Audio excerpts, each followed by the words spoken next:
Hello and welcome to today's National 8A webinar. I'm Melissa Saz, the Deputy Director of the National 8A Association.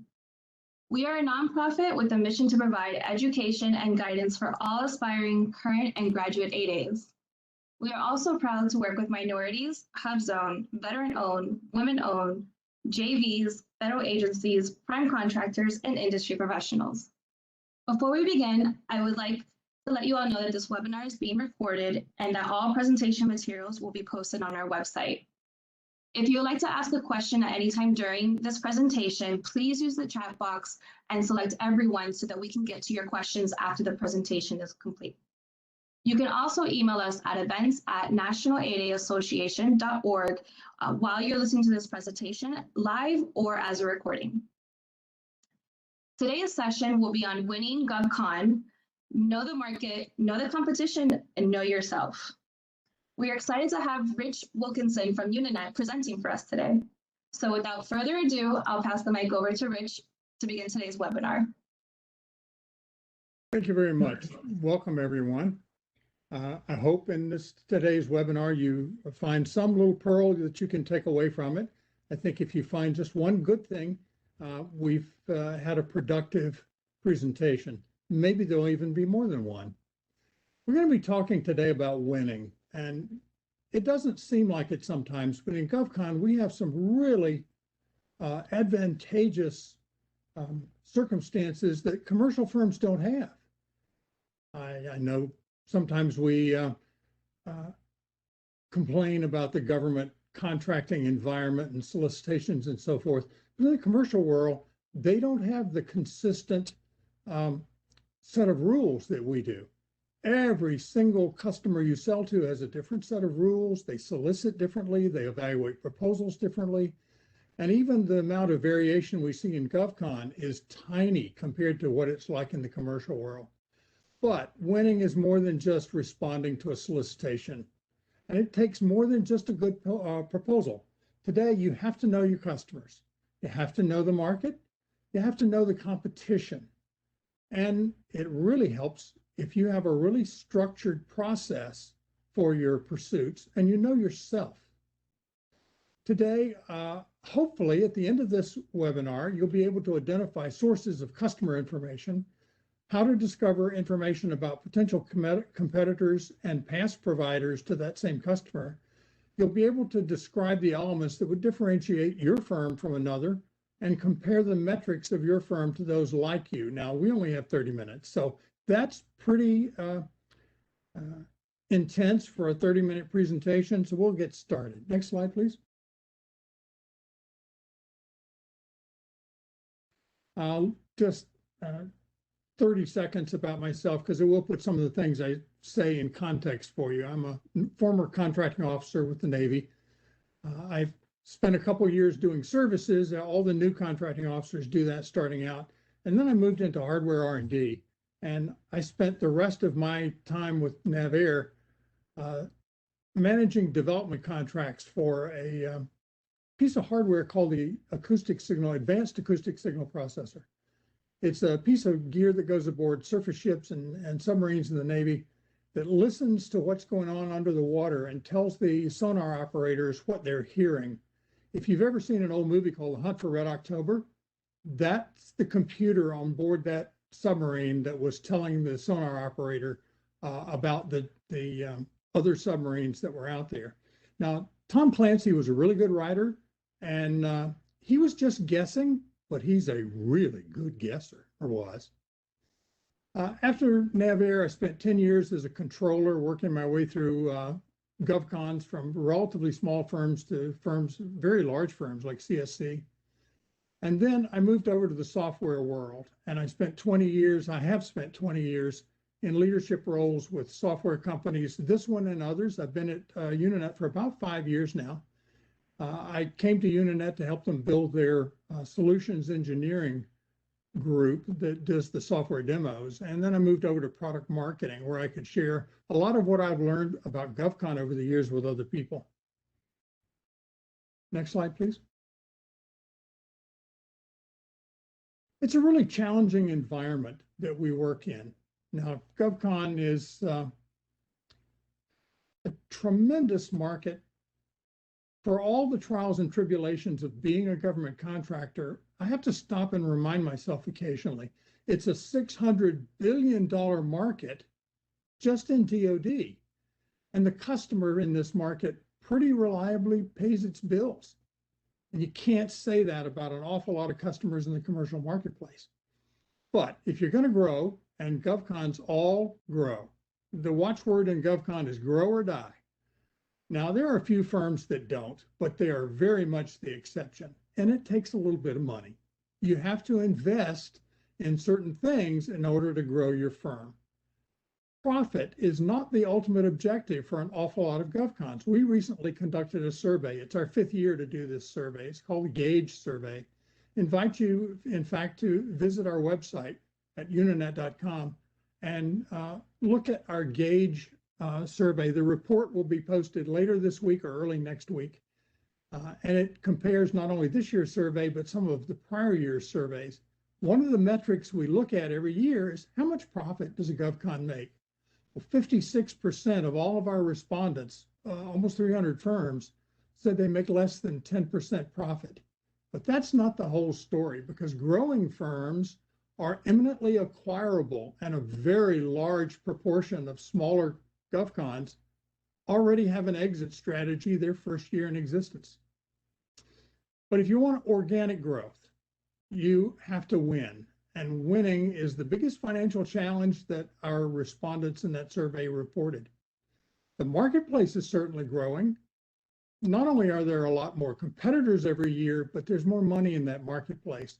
The infrastructure bill that's working its way through Congress right now is going to spend more money in a single program than we've seen in 2 decades at least. And a lot of that money, while it will go to the states, is going to come with federal strings attached. And a lot of current government contractors are going to find themselves working for federal money with a state government. Next slide, please. Not to put too fine a point on it, but new business winning really is the lifeblood of most of the firms in this marketplace. Next slide, please. So that requires some tools. Market intel, and there are some firms out there that specialize in this. We partner with some of those firms. We even partner with some firms or some market intel organizations owned by our competitors to provide market intelligence services and data to our clients. It's absolutely essential. If you're going to know your customer and know your competition, market intelligence is just an absolute requirement. Part of the survey this year was looking at companies' solicitation response processes, their proposal or pursuit processes. And we discovered in our responses that almost half don't have a structured capture or gate process for their pursuits. And they don't have a consistent process for all their pursuits. Each one is a one-off, tailored to that particular solicitation. That just doesn't work as well as a consistent structured process across all proposals. As a result, over 75% of our respondents said they win less than half the time. It's literally a coin toss for every single proposal they write. And that's probably not a good thing. Now, the proposal management specialists in this business, the ones that teach you how to write proposals or help people write proposals, will tell you that if you're winning 70 or 80% of everything you write, you're only bidding the sure things, you're cherry picking.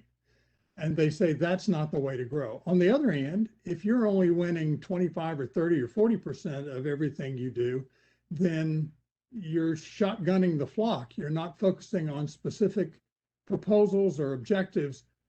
Your reach is too broad. So 50% isn't necessarily bad, but 60 or 65 is probably the sweet spot. And almost 2/3 of all of our respondents said their win rate hasn't improved over last year. That was a little distressing, frankly. Next slide, please. So today's pursuits fall short for several reasons. Unrealized insights, one of those. And there's a real cost associated with not being able to take your data and develop insights from it. I used to teach report writing for another company. And one of the core principles there was data is not information. Data is just that, it's just data. Data has to be put in context. It has to be filtered down to just the relevant data, and then it has to be reduced to the data that supports your current objectives. That turns data into information, and we go a step further from that. We say you have to turn information into insight. And that requires some work on our part, and it has a cost associated with it. Without those kinds of things, opportunities fall through the cracks. Finding them is hard. Chasing an opportunity that doesn't fit well is worse.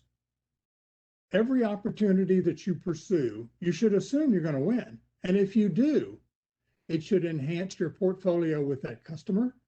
It should enhance your portfolio across that agency or domain or expertise or find you new partners. It has to further your objectives. Bidding something that because, well, we already work for that customer, and we can hire people that know how to do that, is often not a particularly strong strategy. Productivity and collaboration is a big deal also. You have to spend your time where it makes a difference. And that's where that structured process, a gate process, if you will, really makes sense. Everybody, especially this time of year or the last 3 months mostly, everybody runs around with their hair on fire trying to get in front of a customer and win some new business because we're approaching the award season in October, November, when new money becomes available for the operations and maintenance world. But without a process and a tool to structure that process, win rates suffer. I worked for a company, a rather large company, that had more than 10 gates in their pursuit process. They had a gate. Before you could get any business development funds to go write your proposal, you had to make a case. And one of the questions they asked was, how long have you been tracking this? And if the answer was, well, it came out in the CBD last week, they would literally throw you out of the room. In fact, you were lucky if they didn't throw you out a window. They wanted to see that you've been tracking an opportunity through the POM process, the budget process, even through forecasts for an agency for at least a year, maybe 2, before it came out. Because without that, the insight of where that's going before it hits the street, you're playing catch up. And playing catch up doesn't work in this world, at least not very well. They also had 9 more gates. Even after you got your BD funds, you had to produce an outline, and that outline went through what's called a color team. We had a white team and a blue team and a red team and a gold team. Red team was actually the last one, and they used to call that a murder board because of the color of the blood running out from under the meeting room door. And that's the one where you had to defend your proposal, defend your process, defend your approach, and often dramatic changes got made in those proposals right at the red team meeting. And that was pretty late in the process. But I also saw a fair number of opportunities that got canceled, literally walked away from them at the midpoint, maybe the 3rd or 4th gate, because as things developed and we started writing the proposal, it was obvious that we couldn't beat the competition. Either the cost was too high, or our approach wasn't good, or we couldn't get the right partners. They were already captured by somebody else on their teams. And when that happens, sometimes it's better to cut your losses and walk away. Put your efforts into a different proposal. Next slide, please. So we say, know your customer, know your competition, know yourself. And when we talk about knowing your customer, that means understanding the customer's procurement process. Some of them start years ago with the program operating memorandum if you're a DoD contractor, or the budgeting process in a civilian agency. If you're looking at the POM, you can see what program offices are going to be spending their money on years before they actually do it. And if you don't have the expertise on staff to do that sort of thing, there are market intel firms that do that kind of analysis all the time.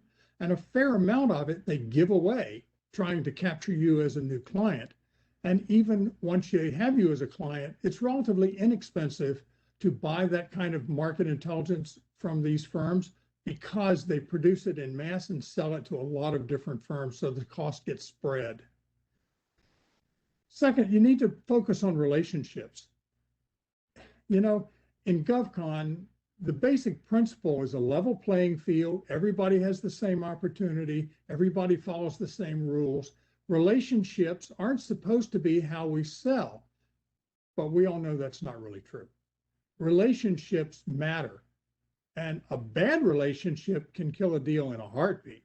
A bad CPARS rating or a bad previous proposal to a program office. Winning can be a habit. It's a good habit to have, but losing with a particular program office forms a habit that leaves itself in their memory. So focus on that relationship, shape the solution for the customer, but shape the relationship at the same time. Next slide, please. Customers-focused companies win. And that doesn't just mean relationships. It also means focusing on the customer's problems, the solution you've crafted for that customer. And you have to have a great solution. It's not enough to parrot back what's in the solicitation, to say, you want this, we can do that. You want this, we can do that too. That doesn't win, at least not today. You have to have a solution that goes beyond what they ask for to the things you understand they need, the unwritten part of what they ask for. And you also have to focus on consistent, disciplined, organized methodology for your pursuits. That's that gate process we were talking about. Going through those gates makes a real difference. And if it doesn't do anything else, it focuses your attention on the opportunities that have real potential to add to your portfolio and have a higher probability of winning. And if you can cut your losses on 2 losers and put those resources into a different opportunity with a higher probability, it's probably the right thing to do. Next slide, please. Knowing the competition is harder. Competitive information isn't available from the market intel firms, at least not widely available. The good news is you can do an awful lot of research on your own, and it's relatively easy, it's inexpensive, in some cases free, and it really makes a difference. You can do enough from publicly available data to do a SWOT analysis. If you're not familiar with it, that's strengths, weaknesses, opportunities, and threats. And just Google SWOT analysis, and you'll find some pretty good stuff out there about how to go about conducting one. And when you conduct one on your competition, it can be very revealing. Next slide, please. So there's some public data sources. Now, I do this for our own salespeople occasionally when they're looking at a particular prospect and they want to know what kind of contracts does this prospect have. Are they fixed price? Do they have cost type? Are they all T&M? Where does their money come from? Are they a DoD contractor? Or are they deeply embedded in health and human services? What program offices do they work for? What's their win rate over the last couple of years? Not win rate specifically, but how much money are they getting from various program offices? Are they getting them as set-asides? Are they doing full and open competition? All of that can be done from usaspending.gov or FPDS, the Federal Procurement Data System, either one. I frankly like USA Spending. I think the user interface is a little easier to work with. The data is identical. There is no data available in one that isn't available in the other. So it's just a choice of which one you like better in terms of looking at the data.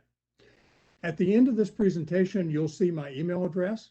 I have a spreadsheet that actually has instructions in it about how to go about pulling data, how to analyze that data, and create some pivot tables that will show you where a particular competitor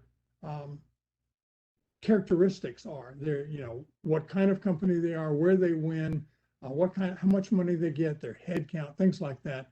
If you'll send me an email and ask for it, I'll send you a copy of that spreadsheet, and including a sample data set that you can play around with. You can pull one of those data sets and do that kind of analysis on a competitor in maybe 30 minutes. It's not particularly hard to do. And if you've got a whiz kid that's really good in your organization with Excel, that's the only tool you have to have, that and a connection to the internet. Another source of competitive data is particularly if you know the names. By the way, FPDS and USA Spending are a good place to find out who else is doing business with a program office, because you can query the data and say things like, give me all the obligations from fiscal 2020 out of this program office. And there's a list of all the people that are winning in the past with that program office. And that's a good indicator of who you're going to be competing with this time. But if you have those names, your market intel vendor, whoever it might be, whether it's our partner or our competitors, who we also partner with, or one of the new firms that arises, there are a dozen or so of them now. They all work with the same data. They're very good at pulling the kind of information we're talking about out of that data, turning that data into information, and then you can take that information and turn it into insights. Of course, never ignore personal relationships. Friends that you know, that people you know who might know the company you're going to be competing with, former coworkers or current coworkers with personal knowledge of a competitor. Talk to them. See what they liked, didn't like, how the company does business, what their strengths and weaknesses were, do that SWOT analysis. And another one is LinkedIn. Go to LinkedIn, look up the company, look at the people, and I like to look at people who are no longer with the company, because often I can derive insights from those people that I can't get from a current employee. Next slide, please.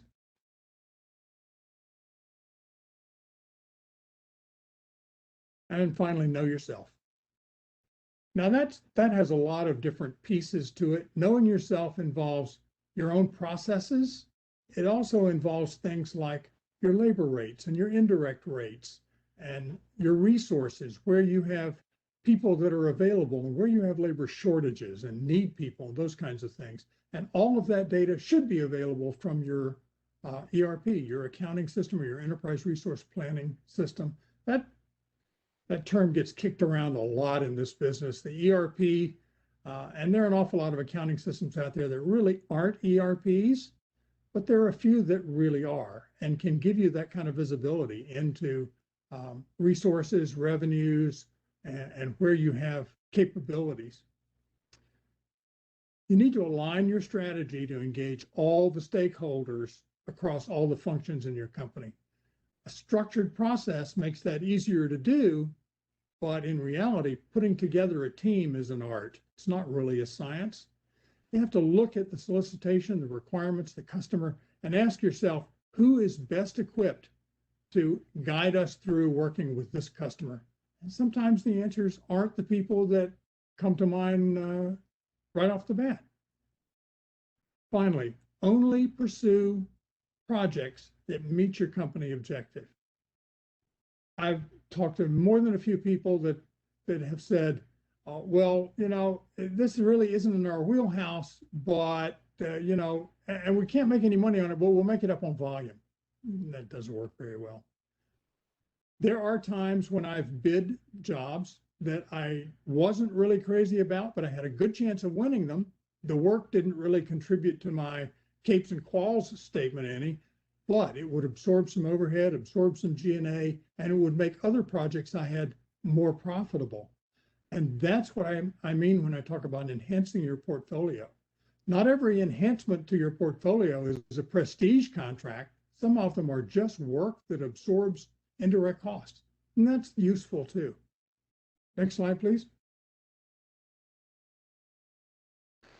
So I won't spend a lot of time on this slide. You're going to get a copy of these materials after the presentation, but incorporating your own process into your customers, making it fit, figuring out where the attachment points align is a really useful process.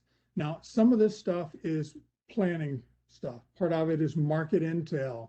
and opportunity identification. But once you get into that RFP process, the pre-proposal activities, the proposal development, even the post-proposal activities, that's where that structured process really makes sense. And that's where you can use that structured process to really optimize your chances of winning.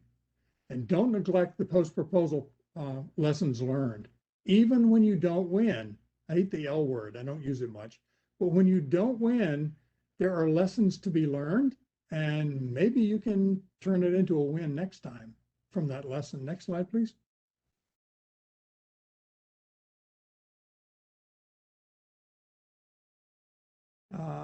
That I was just highlighting here, that section where that structured process takes place from opportunity, solicitation release all the way through to the end when that proposal gets thrown over the transom.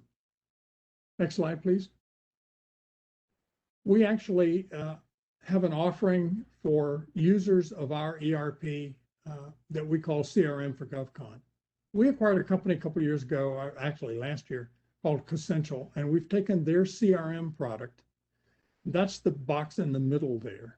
We've connected it to our ERP with a set of connectors that make the interface absolutely seamless. You don't even realize that data is going back and forth. There's no import, export, and that sort of thing. They just integrate into each other. And we've partnered with a company called GovTribe. They are an alternative to some of the big name market intel firms, and they're much more cost effective for our smaller clients. And we've also integrated with that. And I'm going to point out something that's really critical. You'll notice the little red arrows from Uninet CRM for GovCon into our ERP. It's bidirectional. The data goes back and forth. But from GovTribe into our ecosystem, it's one way. We take information from GovTribe, but we don't feed it back, because the last thing you want is to feed your hard-won intelligence and insights back into a general market intelligence service or data set where it can be seen by maybe your competitors. So we don't do that. It's one way there. Next slide, please. By the way, I would encourage you to take a look on our website, maybe even talk to one of our folks about Uninet CRM for GovCon and how it might help you. I'm one of the directors in the product marketing department at Uninet. I manage the GovCon product line. We also have an architecture and engineering product line and a generalized CRM product line for companies that aren't either one. I would encourage you to drop me an email. I'd be happy to share anything I have with you, including, and I hope we get a question about this, a paper that I just wrote about business systems and CIO SP4. I'm hoping that'll generate a question or two. I hope you have a good day. We're approaching the end of the presentation. Were there any questions, Melissa? Yes, I do have one. And just a reminder for those folks who jumped on after the announcements, if you have any questions, you can go ahead and put that in the chat box and we'll get those answered for you. If not, you can always email us at the National 8A and we can get those questions over to Rich. The first question I have for you is, are any of your clients bidding on the CIO CP4 contracts? And if so, are they encountering any issues? Yeah, the biggest problem or issue that most of them are running into, CIO SP4 has been a little bit of a mess, and the solicitation still hasn't closed. They've moved the closing date 3 or 4 times now. The biggest issue has been the requirement to have an adequate accounting system to even be considered for award. That's a gate. And then they're offering points in the evaluation process for an approved estimating system, an approved purchasing system, and an accepted earned value management system. The problem is they did that even in the small business section of the solicitation or the competition. And small companies have a very hard time even getting evaluated for those kinds of systems, much less getting their systems accepted or approved. So I recently wrote a paper on that. If you'll drop me an email again, I'd be more than happy to send you a copy of that paper. And it talks about each of those 4 business systems: accounting, estimating, earned value, and purchasing, and how you go about getting those systems evaluated and accepted by the government so you can claim those points in the evaluation process. And by my countdown clock, I'm out of time. Thank you so much, Rich. I didn't see any other questions in the chat boxes, but thank you so much for talking us through how to win in GovCon and some tips for our small business community. My pleasure, Melissa, anytime. Well, we hope everyone found today's webinar helpful. And if you have any questions, please feel free to reach out to one of the National 8A staff or Rich directly. This does conclude today's webinar, and I hope you all join us for our next webinar. And thanks again, Rich, for joining us today. Have a great day.